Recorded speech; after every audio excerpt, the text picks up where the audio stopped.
वॉटरपोर्ट कॉरिडॉरचा बदल 21 April 2026ला हायपवर्ट committee माननीय मुख्य सचिव सरांच्या अध्यक्षतेखाली पार पडलेली आहे.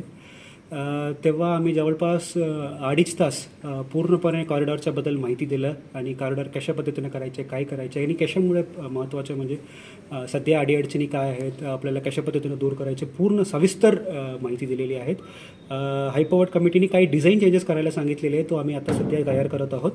4-5 डिझाईन चेंजेस तयार करून परत आम्ही पुढच्या आठवड्यामध्ये जेव्हा वेळ भेटेल तेव्हा आम्ही परत हायपवर्ट कमिटीमध्ये सादर करून आम्ही मान्यता घेऊ. एस्टिमेट आम्ही आता बनवत आहेत. आत्ता जवळपास 4,000 कोटीपर्यंत आलेले आहेत. आम्ही फायनल एस्टिमेट आम्ही बनवत आहेत. आता मी सांगितल्याप्रमाणे हायपवर्ट कमिटीसमोर आपल्याला परत डिझाईन चेंजेस काही सांगितलेले तो तयार करून आम्ही फेर सादर करणार आहे. तो झाल्यानंतर शिखर समितीकडे आमच्या माननीय मुख्यमंत्री महोदयांच्या अध्यक्षतेखाली होणाऱ्या शिखर समितीमध्ये मान्यतेसाठी होईल. तिथून मंजुरी.